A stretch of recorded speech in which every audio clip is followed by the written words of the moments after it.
Assalamualaikum warahmatullahi wabarakatuh. Kami dari kelompok 9 akan memaparkan tentang pasca reformasi. Pertama ada pemerintahan Megawati.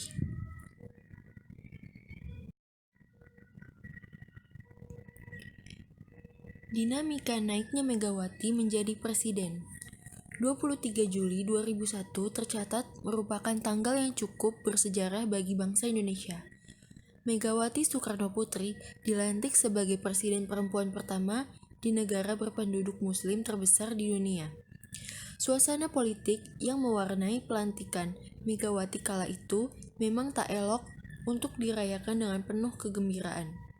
Situasi politik dan ekonomi pasca reformasi juga terasa tidak menentu akibat kepemimpinan Gus Dur yang penuh kontroversi. Perjalanan Megawati ke kursi RI 1 sungguh tak mulus. Di pemilu 1999, Megawati gagal jadi presiden. Saat itu presiden belum dipilih langsung oleh rakyat, masih dipilih oleh MPR. Amin Rais yang kala itu masih memimpin Partai Amanat Nasional atau PAN, mulainya satu kubu dengan Mega sebagai penggerak reformasi. Namun, ia menelikung Megawati di tengah jalan dengan membentuk poros tengah.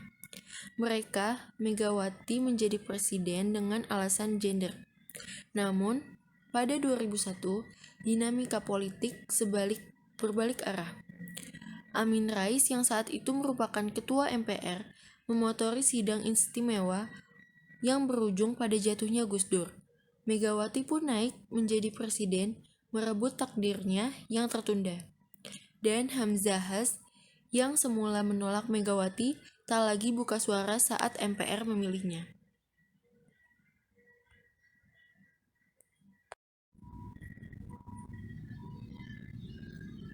Memiliki pedoman atas 5 asas yaitu kepastian hukum, keterbukaan, akuntabilitas, kepentingan umum, dan proporsionalitas. Sebelum diresmikan Presiden Soeharto pada masa Orde Baru mengeluarkan Undang-Undang Nomor 3 Tahun 1971 tentang Pemberantasan Tindak Pidana Korupsi. Undang-undang tersebut diperkuat dengan garis-garis besar haluan negara atau GBHN tahun 1973 hingga Presiden Soeharto mengeluarkan Undang-Undang Nomor 11 tahun. Akan tetapi, berbagai macam aturan sepertinya tidak bisa maksimal. Pada era kepemimpinan Presiden B.J. Habibie, upaya pembentukan KPK juga sudah ada dengan mengeluarkan Undang-Undang Nomor 28 Tahun 1999. Berbagai bentuk komisi dibentuk, seperti KPKPN, KPPU, atau lembaga Ombudsman. Upaya tersebut berlanjut ketika masa kepemimpinan Presiden Abdurrahman Wahid. Sebuah tim gabungan pemberantasan tindak pidana korupsi atau TGTPK dibentuk. Namun, badan ini dibubarkan atas judicial review Mahkamah Agung. Pada era Presiden Megawati, Komisi Pemberantasan Korupsi atau KPK ini didirikan.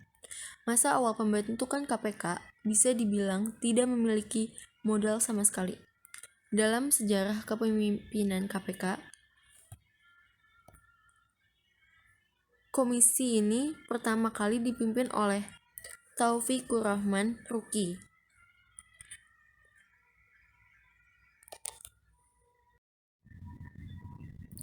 Menurut GBHN, kekuatan perekonomian Indonesia pada dasarnya dapat digolongkan dalam 3 sektor pemerintah atau BUMN dan koperasi terlepas dari namanya yang berbeda-beda. BUMN sudah ada di Indonesia sejak zaman perang. Setelah kemerdekaan, maka bidang yang dicakupi oleh BUMN pun bertambah banyak. Kemudian muncul pasal 3 Undang-Undang 6 tahun 1968. Dengan adanya pasal itu, maka asing diperbolehkan untuk memiliki perusahaan strategis negara yang menguasai hajat hidup orang banyak. Inilah cikal bakal privatisasi di bumi Indonesia yang tujuan awalnya mulai yakni membangkitkan ekonomi negara di tengah minimnya modal dan dalam negeri. Alasan dilakukannya privatisasi adalah karena pudarnya keyakinan terhadap teori negara kesejahteraan seperti yang diperkenalkan oleh John Maynard Keynes tahun 1883 hingga 1987. Atas desakan IMF, pemerintah dipaksa menjual BUMN yang cukup potensial di masa-masa mendatang, hanya untuk menutup defisit. Fakta yang terjadi selama ini justru menunjukkan betapa BUMN lebih banyak dijadikan sebagai sapi perahan buat para pejabat negara yang sedang berkuasa. Pada semester pertama pemerintahan Megawati sudah menjual 7 BUMN yang masa aktif mengisi celengan negara 3,5 triliun per tahun. Kebijakan pemerintah RI untuk menjual aset-aset badan usaha milik negara atau BUMN bisa dijadikan ajang untuk pemutihan korupsi oleh para konglomerat yang terlibat korupsi. Jika kebijakan privatisasi tetap diteruskan oleh pemerintah, maka persentase penguasaan asing terhadap aset-aset negara jelas akan semakin membengkak.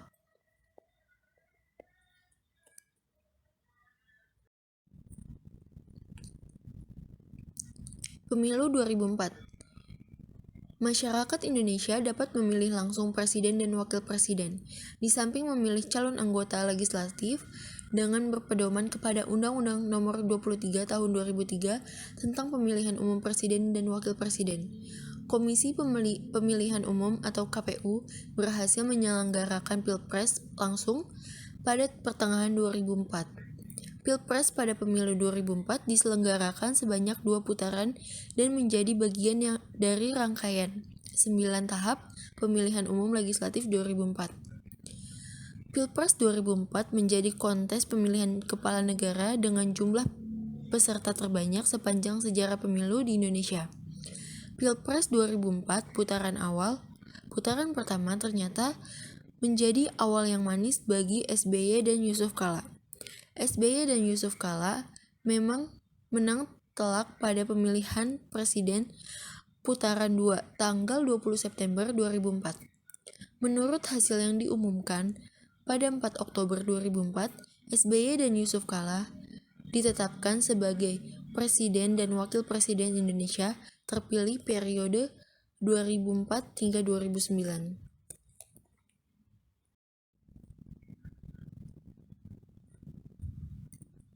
Pemerintahan Susilo Bambang Yudhoyono. Kerusuhan Poco 1998 kemudian berlanjut pada bulan April 2000 dan yang terbesar terjadi pada bulan Mei hingga Juni 2000. Fase pertama dan kedua berawal dari serangkaian bentrokan antara kelompok pemuda Islam dan Kristen. Situasi dan kondisi yang tidak stabil dikombinasikan dengan penegakan hukum yang lemah, menciptakan lingkungan yang menjanjikan untuk terjadinya kekerasan. Bulan Mei menandai dimulainya fase ketiga, yang secara luas dipandang sebagai periode kekerasan terburuk dalam hal kerusakan dan jumlah korban.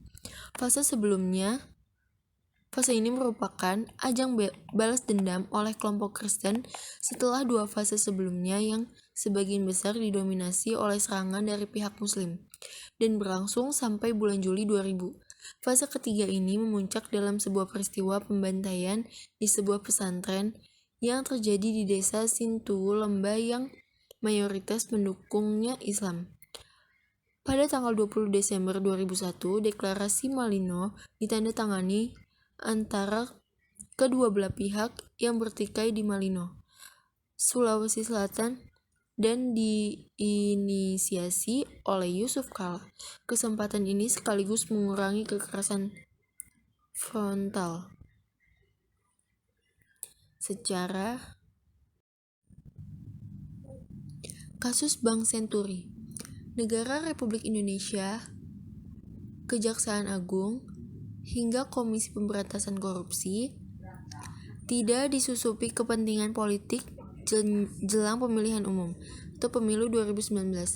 Semoga penegak hukum tidak kesusupan agen-agen politik. Semoga intelijen juga tidak jadi alat politik SBY, kata SBY. Pernyataan SBY ini diduga berkaitan dengan ramainya putusan peradilan dalam kasus korupsi pemberian fasilitas pinjaman jangka pendek dan penetapan Bank Senturi sebagai bank gagal berdampak sistemik. Putusan disampaikan Pengadilan Negeri Jakarta Selatan menggabungkan gugatan Peradilan Masyarakat Anti Korupsi Indonesia. Senin tanggal 9 bulan 4 lalu, dalam putusan itu Hakim Peradilan Effendi Mukhtar memerintahkan KPK untuk menetapkan mantan wakil presiden pendamping SBY pada periode 2009 hingga 2014, Budiono, sebagai tersangka. Menurutnya, SBY khawatir kemunculan kembali kasus Senturi akan berdampak menghambat upaya menggenjot pamor Partai Demokrat jelang pemilu 2019.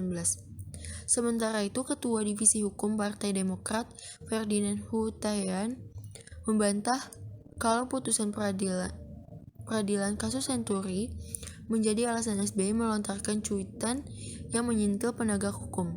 Menurutnya, cuitan tersebut disampaikan agar semua lembaga negara bersikap netral dan penguasa tidak menyelewengkan kekuasaan buat memenangkan pemilu 2019. Menurut dia, SBY hanya berharap pemilu 2019 berjalan jujur, adil, dan memberikan terjadinya tsunami. Guncangan gempa tersebut berskala 9,1 hingga 9,3 dalam skala kekuatan momen dan 9 dalam skala intensitas bersali. Masih teringat di benak Susilo Bambang Yudhoyono yang kala itu baru menjabat sebagai Presiden ke-6 RI saat menghadapi situasi krisis tersebut. Tanggal 26 Desember 2004, ketika berita yang saya terima tentang gempa bumi di Aceh bertambah buruk dari jam ke jam. Berdasarkan data yang ada dari beberapa negara, Indonesia merupakan negara yang paling parah terkena dampak dari gempa lempengan ini dengan perkiraan korban tewas mencapai 170.000 orang. Dengan informasi dan intelijen yang sangat minim, malam itu di Jayapura, Pak SBY segera menggelar rapat kabinet terbatas yang dihadiri oleh sejumlah. Ini sebuah bencana nasional, hakikatnya juga krisis nasional.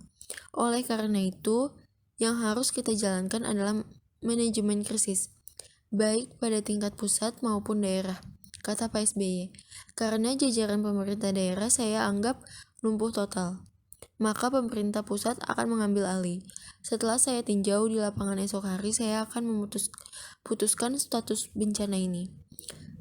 Tetapi sementara saya bisa mengatakan bahwa sangat mungkin statusnya adalah bencana nasional. Sesuai rapat di hadapan staf khusus dan ADC, Presiden menyampaikan bahwa harus turun langsung ke lapangan, hands-on bantuan.